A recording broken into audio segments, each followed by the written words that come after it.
Hey, welcome to the Awakening series, where we seek to infuse the movement with voices and resources and inspiration for today's challenges. I'm your host, Michael Guzman. Today, I've got the pleasure of being here with Dr. Lloyd Moritz.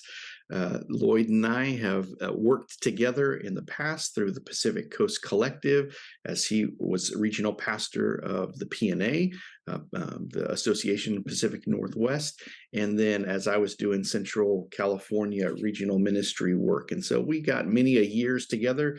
As some of you know, Lloyd recently retired from that role and has moved back down into Central California. We'll get a chance to be able to ask him about some of that transition stuff in just a little bit. But Lloyd, so glad to have you here. Thanks for taking the time to be here with us today. Hey, Michael. No, thank you. It's my pleasure. I'm looking forward to this. Nice.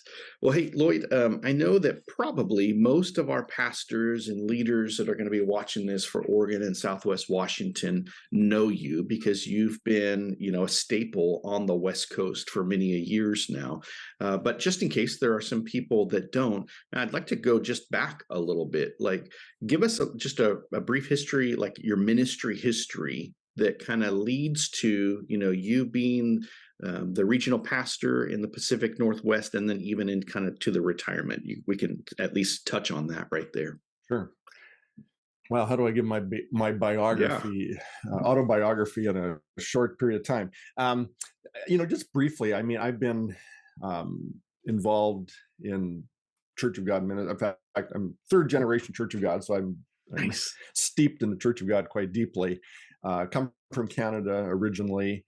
That's where I grew up and was formed, both in terms of my education and also my early pastoral ministry there. Had some involvement with the Church of God in Western Canada.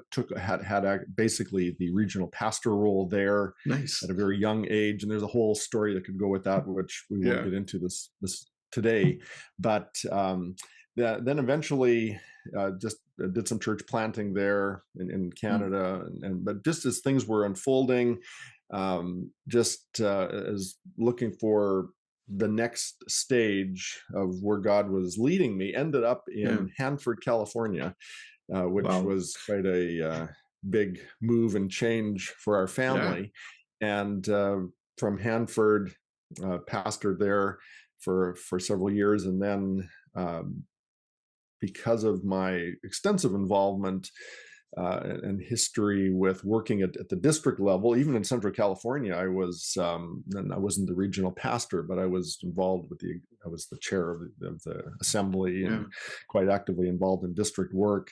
And then with the experience I had in Western Canada, came to take on the regional pastor role at the Pacific Northwest Association, and did that for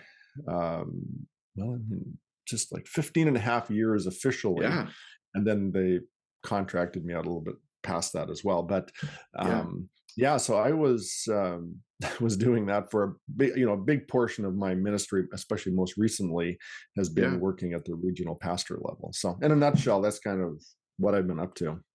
Nice. And then just follow through. So then you retired, I don't remember the exact kind of month, and then now you're in Central California. So just catch us up where you're back there, so and even the motive for moving back to Central California. Yeah, so June 2022 was my official retirement date, and retirement in air quotes. I'm not even sure what that really means, but I think part of it is that it's offering me a new level of freedom and flexibility. I'm very busy doing a lot of things, but all things that are very life-giving and things I'm wanting to do, and doing them in the way that I'm able to, want to and do them. So that's been really, really good. But the main reason we came back to Fresno is that our kids, so we have three sons and 5 grandchildren who all live basically they were all in Central California. We had one son who just moved to the Bay Area recently, but they're still very close. And all our grandkids are actually very close to us, within 45 minutes at worst. And so that's the reason why we came back here. That's so good. It was time to be with family and do that. That's so good. Awesome. What a blessing. I understand that transition too. Part of our move had to do with our kids and grandkids. And so my son's in Albany, just about 3 hours away. So I get it. It's Mhm. close, but not just down the street. And we get to see them often. And so, yeah, that's wonderful. I understand the rich blessing that's there. Well, Yep. hey, go back. Let's go back even further in your story. When did you come to Jesus? You're three generations in Church of God, so I'd imagine you're growing up in a church environment, maybe altar calls, all that kind of stuff. But at what point do you remember surrendering your life to Jesus or making the faith your own? How would you tell that story? Yeah, yeah. No, I grew up in a very devout Christian home. As I said, third, not just Church of God, but very, Christian Yeah. home, but certainly a Church of God home. My grandfather, who I never met, on my mom's side, he was actually a Church of God pastor, Wow. for a certain extent of time, Yeah. and so and my family were very devout and very and raised me in a way that they wanted me to follow Jesus as well. And so Yeah. from day one, um, Yep. I was, working through my faith, because it was just natural part of everything that Yeah. took place. The rhythms, the church that I was part of, the congregation that shaped me and formed me, it was very significant in my Yeah. life, and we were there all the time. So when did I follow Jesus? I got to Yeah. I have to say this, and for some this might be heretical, but I can't pin it to a day or Yeah. a moment or a time. I just know there were just so many Yep. steps along the way that just drew me closer, Yeah. and it was a reality that just became more and more Yep. prevalent and real in my life. And so I cannot think of a moment when I Yeah. did not follow Jesus. Now, I'm not at the same point that I was when I was a child. I've grown, Of I've course. developed, Yeah. and I've that relationship with Christ has expanded and Yeah. grown. But yeah, that's my story. That's cool. I've seen that and heard that kind of story too, especially with somebody steeped and immersed in, much more of a community, not just a religious community, not just a church community, but I see that oftentimes where probably usually those are the hallmarks of a healthy community as well, where there's such a natural transition Mhm. because this is just the ethos of who we are as a family. It sounds like those are some of the hallmarks of your story. What about calling? Like, so you became basically the regional pastor of Western Canada at a young age, you had said. At what point does Lloyd start recognizing I have a calling to ministry and this is going to turn into some kind of vocational career? Yeah, I mean, it's really interesting. In fact, there's some lessons here to be learned, and that can be shared. Hmm. That I think everyone listening to this probably could benefit from as well. Is that part of the role of, I think, of a local congregation is to develop leaders and to, Yeah, as people are, even young people are growing in their faith and developing, encouraging them and providing opportunities for them to stretch and to grow. And that was certainly the case in the church that I grew up in. That was just a loving group of people, and I mean, mm, uh, you know they they they weren't taking advantage of me or trying to put me in places where I was not capable of serving. But it was a church that really encouraged and allowed for leadership to develop even among young people. And so very yeah, quickly I became very much involved in ministries within the church as a teenager, nice. with guidance, Yeah, and I wasn't running anything really big or anything, but I was allowed to grow and to stretch, and that impacted me in terms of my love for the church and to see how I could make a difference. But even so, even though I was really engaged with my faith, and I, even as a high school student, I was delving into scripture, and I mean, there was a wow. lot of things happening in my life on a personal level that were really always there. Yeah, But I never considered pastoral ministry or vocational ministry. At least I didn't consider it, at least seriously. yeah, I had scholarships. college scholarships where I could have, in fact, I was going to go into engineering, and Okay. That makes sense.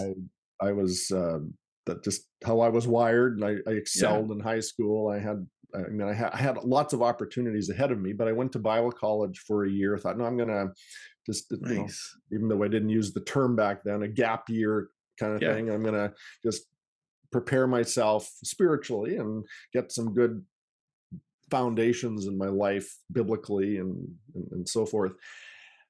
And in that experience, and again, I can't pin it to any one thing, but just God opened um, God opened my eyes to see that, man, all that He has been preparing me for, um, both in terms of my personal preparation and also the passions that He laid on my heart. I Yeah. wanted to make a difference in the church, and so just That's cool. gradually became more involved. Stayed at the Bible college, got a undergraduate degree, and then Nice. ended up going back to my home church, where I became the youth pastor, first ever paid youth pastor at that church, and Nice. did that for a few years. And then I finished, worked on my seminary degree Yeah. while I was doing that. And yeah, so that's kind of my calling experience. Again, I can't Yeah. pin it to one Damascus Road light coming from Yeah. the sky experience, but Yep. God was definitely preparing me for that. That's really cool. Well, I think this question will really, I'm curious. I have my guesses on how you'll get at this one, but who played a significant role in you transitioning, following the Lord, but then also who played a role in that calling? Like, who would you point to as Yeah, either mentors or guides along the way? yeah, an interesting story. Um, in fact, the story just has kind of come back full circle within the last couple of months. Hmm. When I was in high school, there was a young adult. He was, I don't know, he was probably early 20s at the time. Yeah. A young guy who took me under his wings, and was he just he was kind of, without getting into a big piece of the story, he was, that was kind of the tail end of the Jesus People movement, Oh, and nice. he Yeah. kind of, I wouldn't say grew up in that, but was influenced by that, and he Yeah. took me under his wings. And Ooh. so, as part of my spiritual development as a high school student, um, I had that. But that influence, that that that that also extended a little bit beyond that, especially when I started college. Um, that experience with him Yeah. was, I think, added on to everything else from my parents and the church, Yeah. everything. But his particular intentional discipleship Yeah. of me, and again, That's good. not using a formal methodology, but Yeah. intentional, at least in terms of investing in my life, Yeah. was really significant. And here's where the story kind of goes really cool. Is I lost contact with him just Okay. because, I went on, went to college Yeah. and got married, and I forget where he ended up going, somewhere as well. And we lost contact up until probably within the last 3-4 months. Wow. I had actually found him on Facebook about 2 years ago, Yeah. and I sent him a friend's request. That was the only way I could, try to get through to him. Yeah. And nothing happened. And it was just like, okay, well, maybe he doesn't check his Facebook. And literally about three, Yeah. 4 months Sure. ago, he accepted, finally must have gone through his friend requests. He Yeah. saw my name, and accepted the request. And we've actually had some exchange since then. And so after over many So years, cool. we probably 40 years, Yeah. we were not quite, almost 40 years uh, of no contact, have been able to reignite that. So that's been cool. That's amazing. Yeah, that's really cool. And I think especially for him to be able to see the impact Yeah. and reach Yeah. of your ministry Yeah, and and his ministry I to wanted you. him to That's know that. so neat. Yeah. Because I had never really, I don't think, had ever told him that directly, and I wanted to thank Yeah. him for the. In fact, that was really the best part of Yep. reconnecting, was finally Yeah. being able to say, "Hey, man, I don't think you realize, Yeah. and I don't think I realized at the time, the impact that you were having on me." Yeah. Yeah. And I think that's the key thing. And we don't oftentimes recognize the return that may come from any of the types of investments we make or the people make into our lives. So very cool. Well, thanks, Lloyd, for kind of going down memory lane and catching us up on a bit of your history in that regard. One of the things I'd like to talk about, I've actually got a list of maybe 3 things that I'd like to be able to dig into. It started with really 2, but you've recently been writing again and sharing your work on ChoG Blog. I didn't realize that that was actually something you had done before. So I'm only familiar with what you've been posting from the beginning of this new iteration. So do you mind just give us a little bit of the history of like how it played in the past, and then what are your goals and aims with ChoG Blog for today? Yeah, thank you. So, I mean, in general, I mean, I don't consider myself a great writer. I'm one of these people that has to work at my writing, Yeah, me and too. I'm sure that a professional editor looking at my stuff would do a lot of red circles and lines and Yeah, sure. X's and all that kind of stuff. But I know that I have um, just in terms of even my formal education and so forth. I have I've been thinking about a lot of things, Hmm. and I have had opportunities to write because doing my doctoral project alone gave me an Yeah, opportunity to really practice that. But I think even beyond that, I know that God has laid on my heart a number of different um, ideas and thoughts, and so I've got a whole list of even books that I want to write, and I'm working on a book right now that very cool. I'm devoting attention to. But as far as CHOG Blog specifically, I have great love for the Church of God. I've been involved, as I say, my Hmm. entire life. I have deep Church of God roots. I understand our culture. I understand our Hmm. beliefs, our practices, and yeah, probably about 20 years ago, when blogging was kind of new, Yeah, I put out a blog out there just to talk about some Church of God stuff that was on my mind and heart. And it lasted for several years, and it was, it was just a way for me to to yeah, um, share some thoughts that I had. I mean, it was all more reflective of what was going on in the Church of God at the time, because that's yeah, what people were doing back then when blogging first yeah, hit the internet. And then just because of being busy and uh, blogging kind of losing its luster, and also because there were some, um, I don't know, it there were times where blogging and the response to blogging got, especially even within the Church of God, just got wow, contentious, and so I just kind of dropped it and said, yeah, at this point, I've got other things that are more important. God's got me going in other yeah, directions, so I left it. But then, approaching retirement, and then when I got into retirement here, I thought, I still have a lot to contribute. In fact, my experiences as a regional pastor, knowing the Church of yeah, God from that perspective, and seeing, working with congregations, leaders, working at a national, being involved with hmm, not only at a regional level but connected with what's going on nationally. yeah, I have deep Church of God roots. I i believe I have something um, to contribute. I don't believe I yeah, have all the answers, or I'm not the only yeah, voice that's out there, but I'm certainly one person at this point in history that can, and I know God's laid it on my heart, so I'm going to throw some stuff out there just to be constructive. This is not to yeah, be, um, uh, to be contentious. It's just to say, I think I have some perspectives that could be helpful, yeah, because as a movement, we're going through a lot of change, and we're yeah, experiencing some, I believe, an identity crisis. I mean, I think it's been ongoing, but I think it's really coming to head right now, and so I want to contribute. And so I've started I mean, in some ways it is a blog, but it's using more modern technologies. I'm using Substack, which is a more modern way of writing, and where a lot of people who are doing long form writing are finding it's the best platform, because it takes away some of the toxicity of social media, but yeah, allows for uh, a way for thoughts to be expressed and collected, and yeah. presented on the internet. And so I'm using that. And so started that just a few months ago.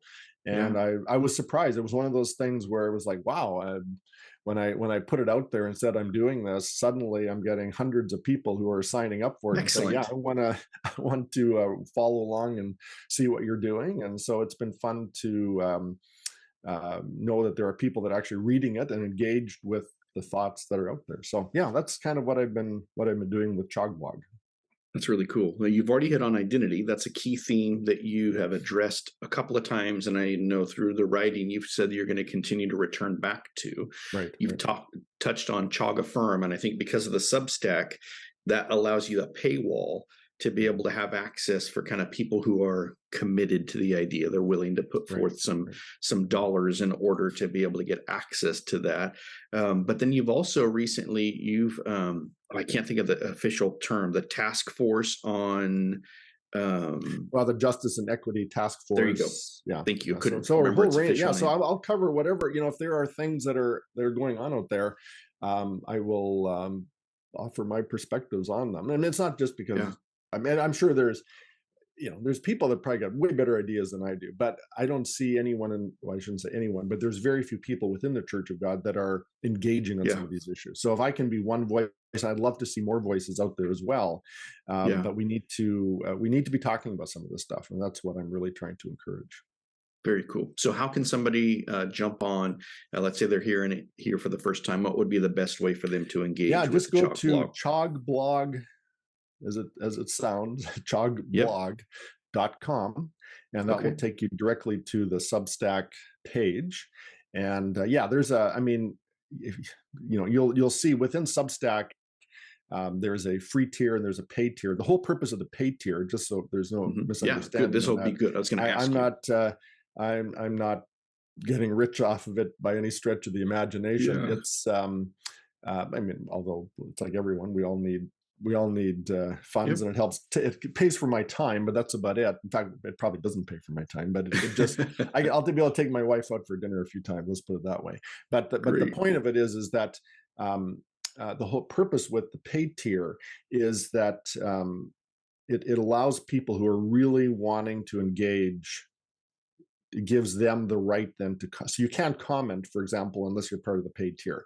And what happens on the internet, if you go onto Facebook or Twitter, or I guess X now, anything, you get a lot of drive-by comments, people coming in there and just wanting to create controversy, and they'll make a comment and then leave and try to get everybody riled up. And we don't need that in the church. We need to have a higher level of engagement. So one of the things that's happened within CHOG Blog, most of the articles, I would say 80% of the articles are free. You can read them at your own leisure, but you won't be able to comment unless you're part of the paid tier. And then there are some articles and stuff that will be only behind the paid tier as well for those that are contributing. But it is a way to say, if you're serious about this discussion, jump on in. Jump on in. And it's there is a cost, and unfortunately, I don't set the cost. It's a minimum cost that Substack charges. But the point of it is that it gets people. There's a level of commitment then when you do that, and when you look at it over the grand scheme of things, I'm going to be writing enough to fill 2 or 3 books a year.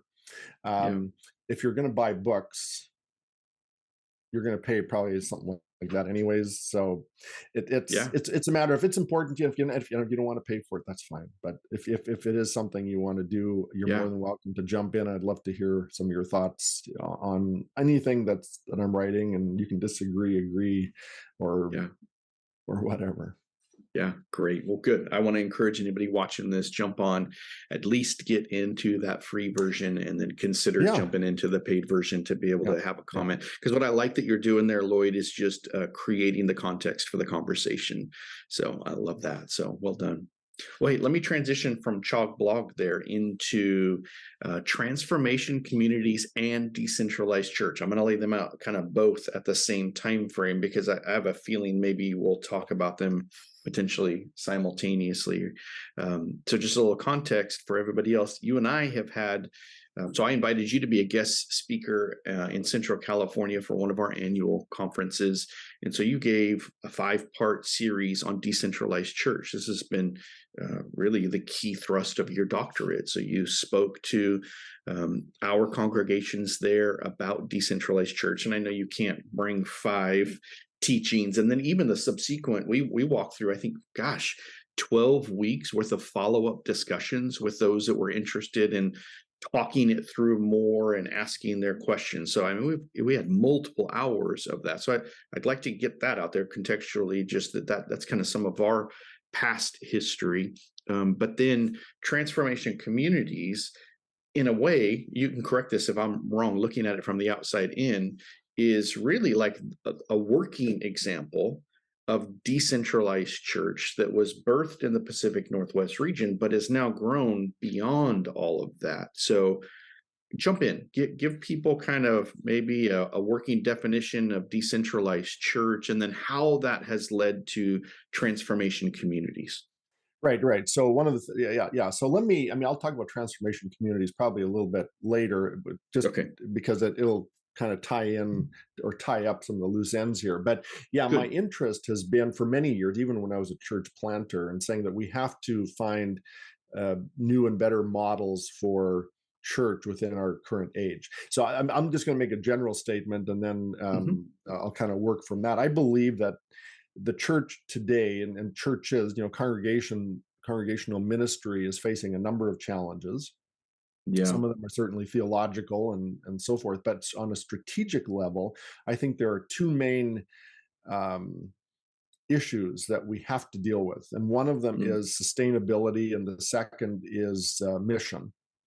And on a sustainability front, the reality is that the way we're doing church is not sustainable, and we're already seeing it starting to implode, where especially post pandemic, I think the pandemic really kicked the legs out of whatever wobbly foundation was already there, and we're seeing that the model of church, which has been typically build the goal, build larger churches, build them around the Sunday morning experience, have buildings, paid pastors, all that kind of stuff. We're seeing that's becoming unsustainable, and just even from I think part of it is just economics. That we can't more and more churches or let's put it this way, fewer churches can afford a full-time pastor, and so we're discovering, of course, as many are aware, that there are fewer young people, as an example, who are pursuing pastoral ministry as a vocation. And so it used to be that there was always this pipeline of pastors that were coming up, and we could, when the older ones retired, new ones would come in, and there would just be this natural refreshing that was happening. That's not taking place anymore. So so there's economic factors. We can't afford it, but we can't even find the pastors who are coming in. And if we look, and I'm sure in most districts, and I know you're working right now with Oregon, Southwest Washington, I'm sure that there, as with everywhere, the average age of pastors is increasing significantly, and we should all be worried about that on a lot of levels. It just is, so it's unsustainable what we're doing, and again, churches are getting squeezed out financially, cost of buildings and of paying pastors to make sure they have a decent living. It's really difficult. So the part of it is the sustainability, but the other part of it is from a missional point of view. The reality is that despite what we may think is happening and what we may perceive as happening, the Christian church today in North America is losing ground, and losing ground fast. And it's and especially, and I know we're on the West Coast, and we see it here in particular, where we are much more, I think, vulnerable to the effects of the postmodern, post-Christian era in which we find ourselves. The church has lost a lot of its impact within our society, and if we're going to make a difference if we are truly going to reach people for Christ, if the good news of Jesus is going to spread into this area, we've got to find better ways of doing it, because I don't see evidence that it is happening on a wide, broad level, Yeah. on scale in anywhere in North America. Now I see, you see pockets, and there are exceptions, and I don't want to be critical of those that are truly doing this and doing it in traditional, conventional ways. I'm not saying there's one way. I think God works through so many different ways, but we have locked ourselves into a model that is, that, number one, does not come out of Scripture.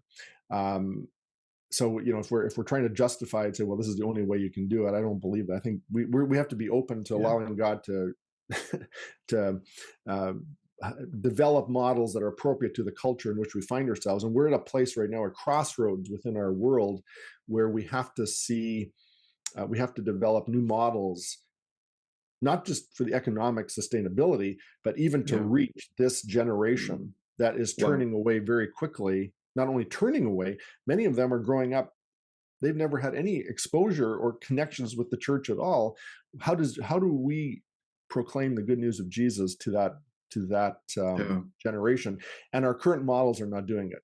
And we may think there's success. We may see mega churches and things that are happening, but really what it is, it's the faithful who are coming together and creating experiences that make it look like there's success, but it's happening.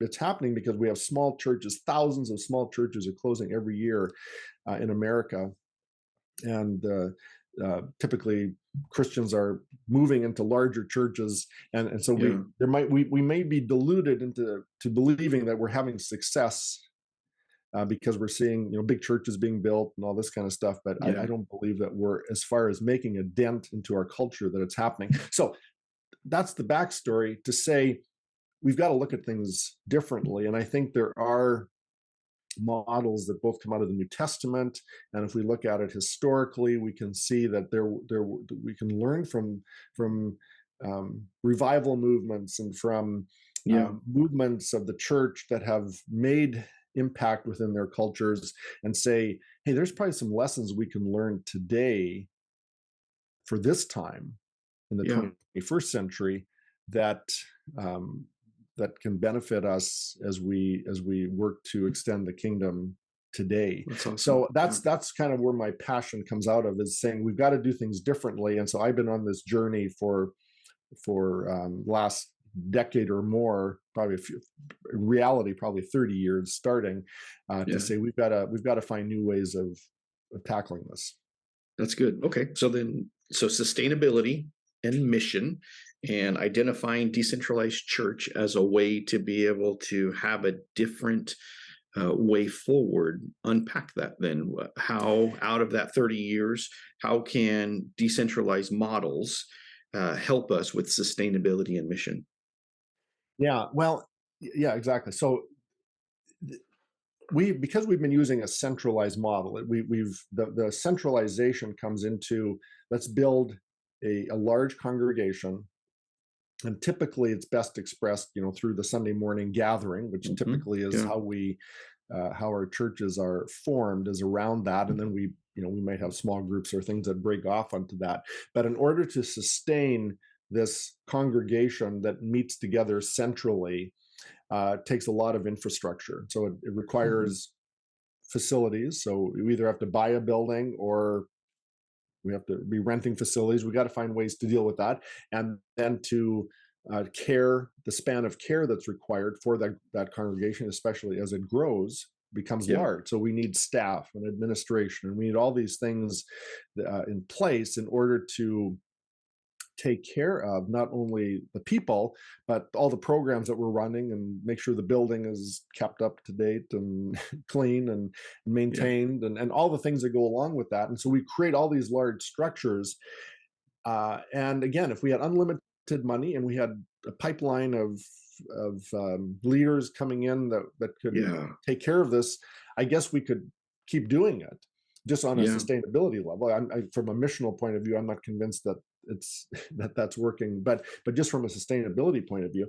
And so we have to say that there's got to be other ways of doing it. So by decentralizing, we're actually going back to a model that goes back to starting in the early church, where in the Greek world, Greco-Roman world of the time, where families were formed around household units. So we're called in the singular oikos or oikoi in the plural.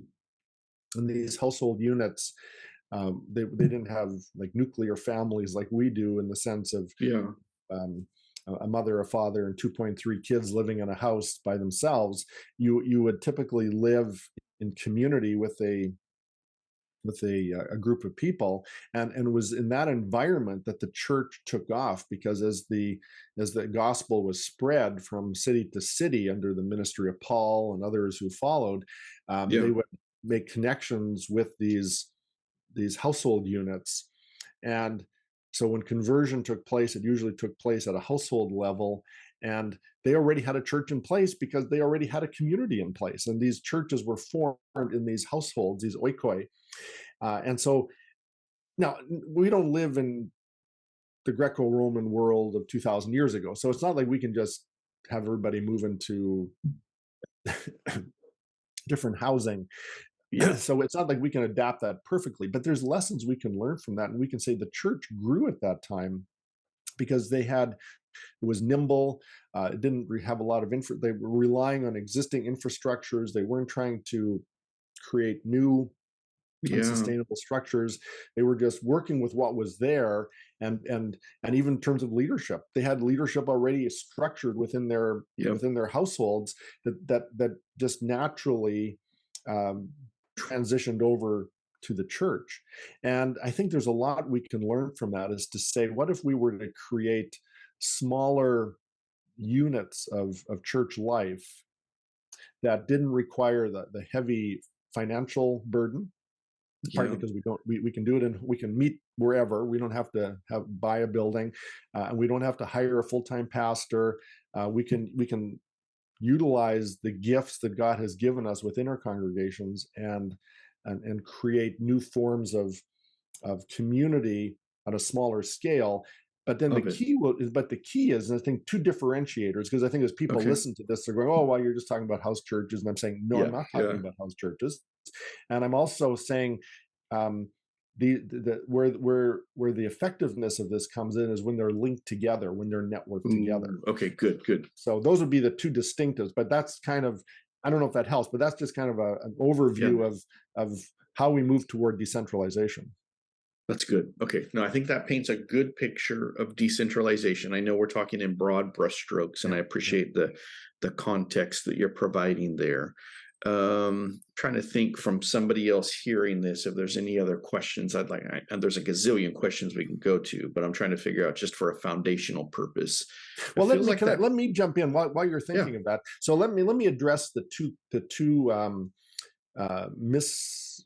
misconceptions regarding this. And Let's do that. One is the house church thing, and secondly is the whole matter of bringing them. Well, I guess it's not a misconception, but a reconception about networking these churches together. So I think what ends up happening, we've all seen this, because I think people are going to say, well, I've done small group ministry, or I've seen house churches and they're dysfunctional, blah blah blah, and we've all done this kind of stuff. And by the way, I think small group ministry is important. As a church gets larger, you have to find ways of breaking down. So I think churches themselves recognize that we have to break into smaller units in order for relationships to flourish. I think discipleship is going to happen not because of and if you're a pastor listening to this, don't take offense at this, but I'm going to say this. Discipleship is not going to happen because you're going to preach at your congregation every Sunday morning. Discipleship is going to happen because, now you need that. Teaching is important, and I'm not asking you to stop doing that. What I am saying, though, is recognize that there's a limit of what you're able to the life change you're able to generate is limited out of the preaching that you're doing. Where it's really going to have to take hold is in relationship, where people are connecting with each other, and they're working through their their discipleship and their following of Yeah. Jesus, and that's going to happen in relationship. And then, so I think churches recognize that to a certain degree. But what we have done in the small group ministry in churches, we've turned them into Bible studies, which again, Yes. nobody's against Bible Yeah. study, but that's not. I don't believe that's really decentralizing fully, because you're only dealing with one aspect of church life. I think there's something to be said of creating communities that are not only just learning together, but that are Yes. worshiping together, and that are, and here's what I think we're discovering more and more that's important, and this is where a lot of my doctoral work was centered in terms of research, and even seeing where this is happening successfully, is that the missing element in, let's just call it small group ministry, is the sense of Hmm. mission. Mm, And yep. that when we take these small units and we tie them to mission, to say you're not just there just to get fed and get Yeah. spiritually obese with knowledge, you're there to actually practice what you're doing and to find ways to mobilize, which we all should be doing because we're called to carry on the work of the kingdom. Um, if we tie that to mission, if you tie that smaller unit to mission, and mission is the driving factor, suddenly that unleashes all sorts of endless possibilities. And so mission is the differentiator between typical small groups or house churches. Because what house churches do, house churches are just um, small churches trying to do big church in a house. Yeah. And which is basically doing the same things, which is fine. I mean, there's nobody's, again, none of this is like terrible, but Yeah. it's missing a big element of what God has called us to do, and that's mission. And Yeah. if we can, it's that missional element. If you tie that in, and not only tie it in, make it central, Central. which I believe all Yeah. churches should be doing. Our central focus should be our mission that God has called us to, not just to be drawn into each other. So the Yeah. mission is the differentiator between a house church or a small group. And so so in some terminology, these decentralized groups are, a lot of the terminology that is used is missional community. That's the term that I like. And Yeah. I mean, there's alternates to that, like communities on mission. Yeah. There's some popularity right now with the term micro church. Yep. And they're trying to do the same thing. The problem I have with the term micro church is that it's still, uh, there's a mental block Yeah. that I think we have to work through, because for some people, when they hear that, they think, oh, it's a house church, just big church done in a small way. And I say, Yeah. no, we got to Exactly. do more Yeah. than that. We got to do mission. So Yeah. that's that first aspect. And then the second aspect is we don't need to see a bunch of we got enough Lone Ranger Christians individually out there. We don't need more Lone Ranger congregations. We got to find ways to Yeah. network them together. And what if, instead of having just collection of these little communities forming, if again we can learn from what happened in the early church, and that was what Yep. Paul was very much instrumental in doing, is finding ways to draw them together. Now, they didn't have the technologies that we have today, but they used what they could. Even Paul writing letters, he was trying to Yep. connect them all to each other. And so the thinking today, and I think we have, within our culture, we have those opportunities, partly because of technology and partly because of the way we understand social structures, is to network communities together. And if we could network Yeah. all these decentralized units into Yep. hubs and networks, not that the hubs or networks are top down, so we got to think Correct. beyond our conventional congregational models, but if we Yeah. find ways to draw them together and bring them together so they can support each other, learn from each other, and share common infrastructure, that's where this thing can really begin to take off. That's really cool. Okay, so good. That feels like a natural segue into transformation community. So you've been uh, piloting decentralized, entities in the Pacific Northwest, and then as you saw some come together, you've begun to move towards something you call transformation communities, which is a network hub.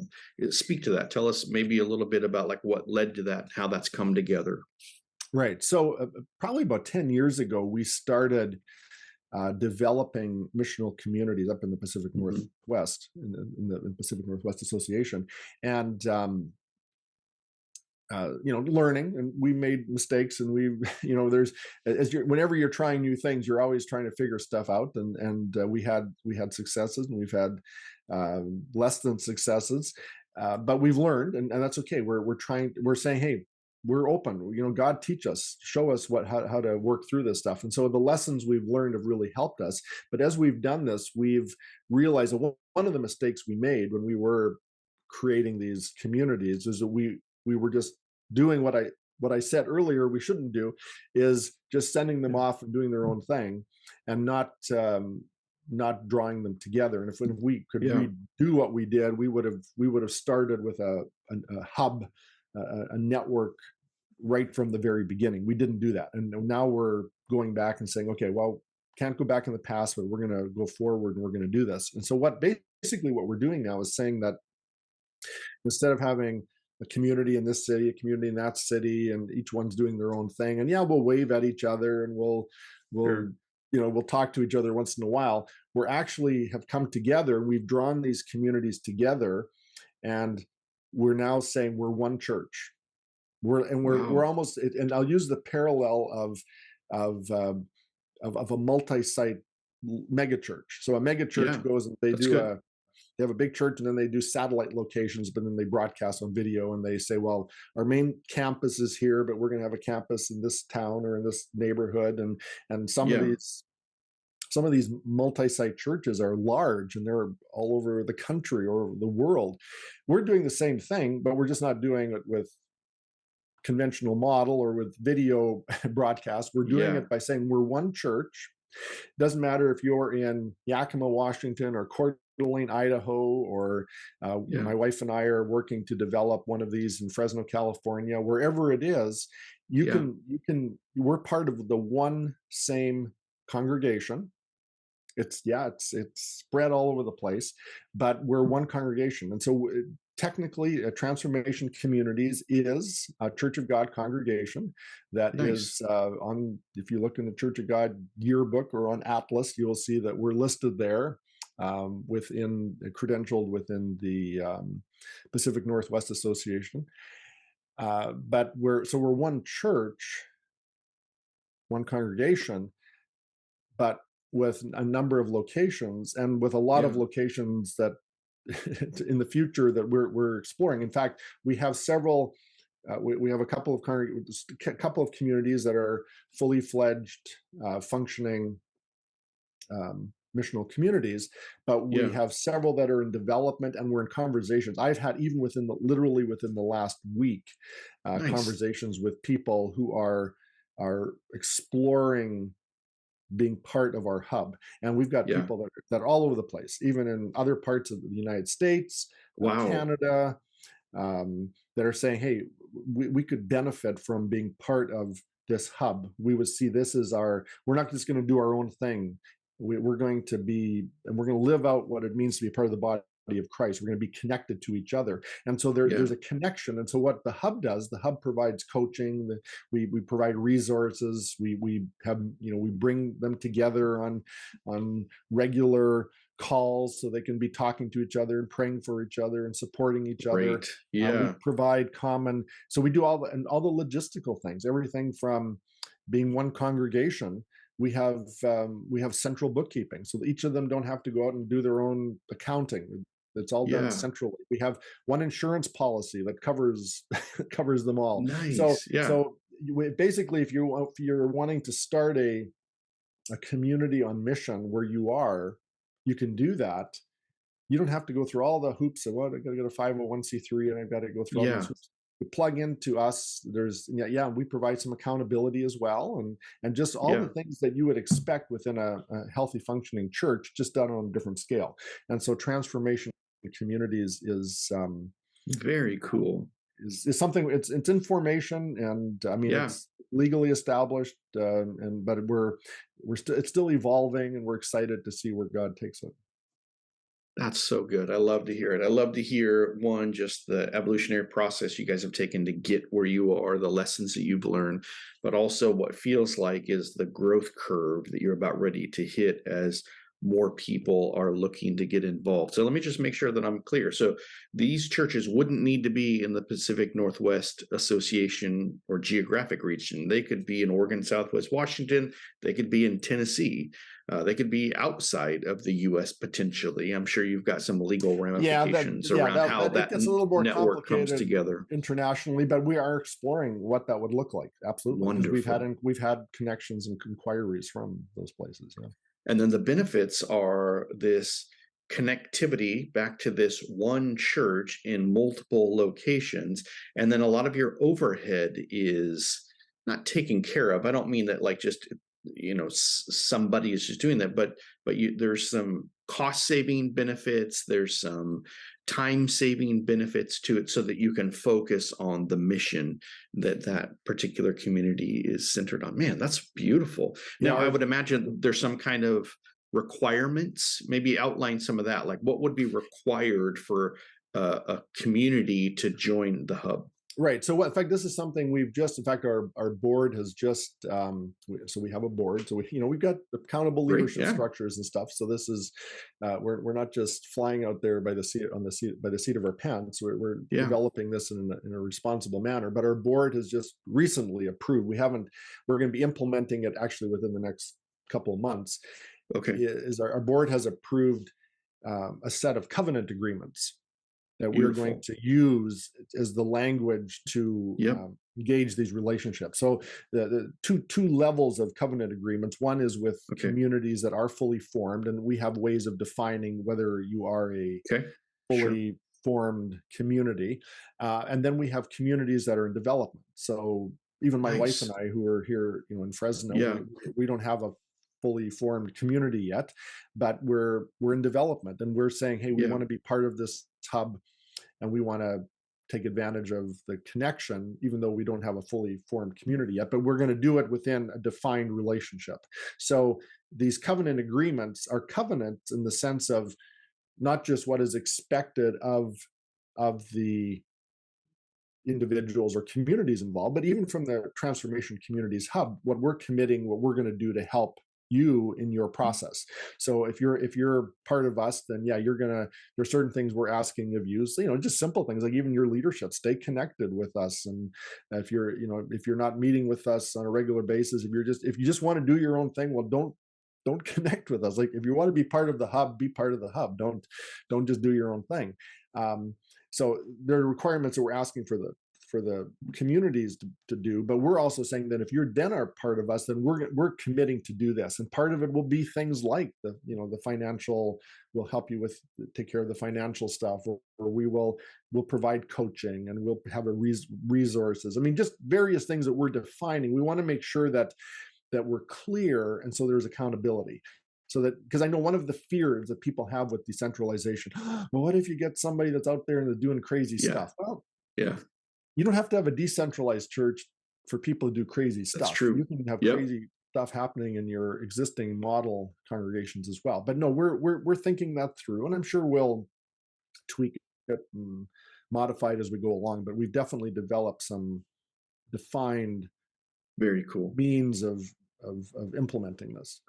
Yeah. Okay. Well, let's maybe wrap up with this. I guess two things.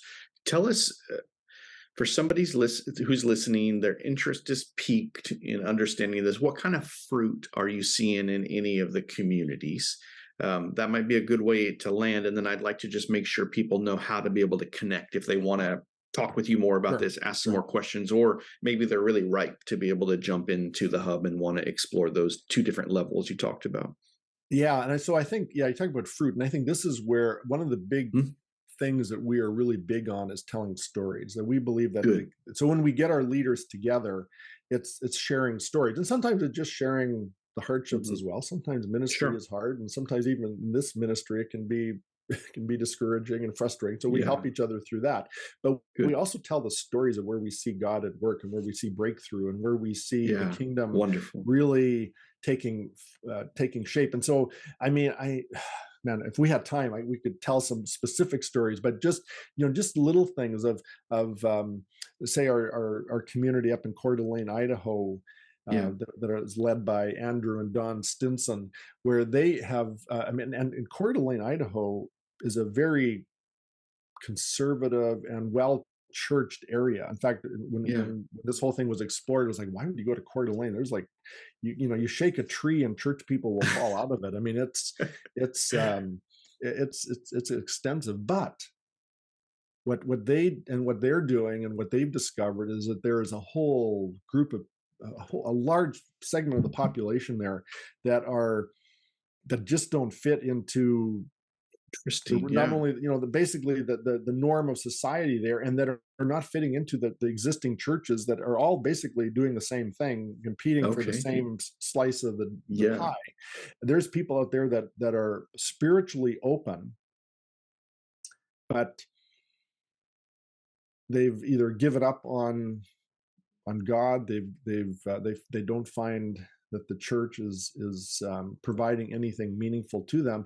And Drew and Yeah. Don, out of building just amazing relationships, are drawing in people that, and sometimes it's a slow, long journey, but they're drawing in people that would never darken the door of an Wow. existing church.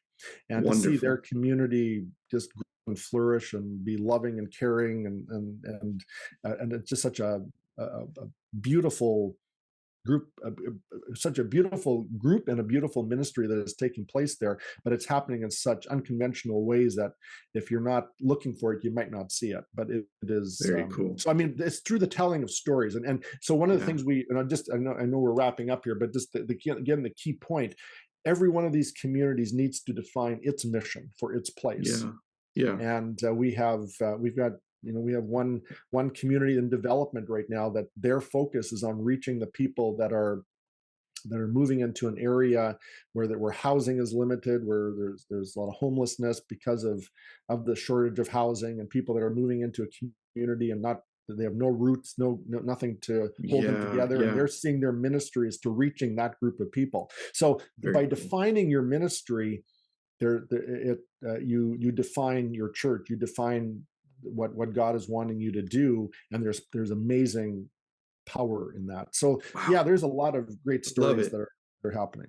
So That's yeah. good. Okay. So if somebody's interested, how can they connect with you and potentially explore some of these ideas? I get it. They're not going to make a decision today and then Right. sign up now, but this Well, is a conversation. yeah, great question. So we're actually working on our website. I wish I could say go to our website and you can Okay. connect with us there. It's not done yet, and so I'm Yeah. not going to send you to our website. But I would say if you are at all interested in, just and really what we're saying is have a conversation. This is all Yeah. on relationship. We're not, Yeah. and in fact, even I guess taking to a website, even though I think that is today Yeah. a good It's an thing to important do, part. but we've got to we want to make this not just some cold thing that you sign up to. We want this to be done out of relationship, because the whole network, Yeah. the whole hub is built on let's connect with each other relationally. So if you're interested, connect with me. In fact, I'll give you my hub email address, which is lloyd.moritz at tfcommunities, TF for transformation, Okay. tfcommunities.org. Okay. Great. Lloyd.moritz at tfcommunities.org. And just say, hey, let's have a conversation. No commitments, no, even if you're just saying, I don't understand this, what this would look like, what it could look like. Let's talk and see where God Great. potentially could lead on this. Awesome. I love it. Any closing thoughts, Lloyd? Anything you want to tie the bow on to our conversation? We've covered a lot of territory, and I know that we're just in some ways hitting on things, but anything you feel like last word? Well, first of all, thank you for having me. I hope that hopefully some That's people have good. stuck to the end to listen to all this, but I appreciate the opportunity just to be able to share. I have great love and affinity for what God is doing here on the West Coast, and in particular, for you, Michael, as you're working with churches along with your team over in Oregon, Southwest Washington. I believe that God's not finished with us at Come all. I on. believe there's Yeah. so much great potential here.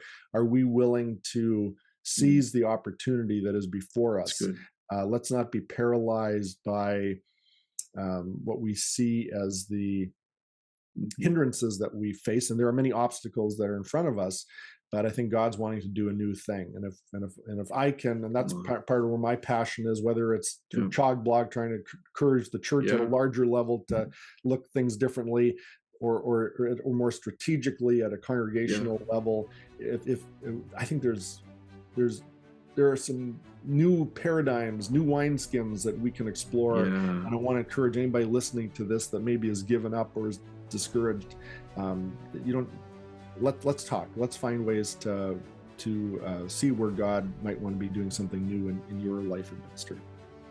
Awesome. Love it. Great ending right there. Thanks so much, because that's a huge heart of what I've gotten, in these Awakening series recordings, to just infuse inspiration in light of the obstacles that are currently being faced. So thanks so much for watching this and joining in. Make sure to reach out and connect with Lloyd either on ChoG Blog or Transformation Communities. Take care, everybody.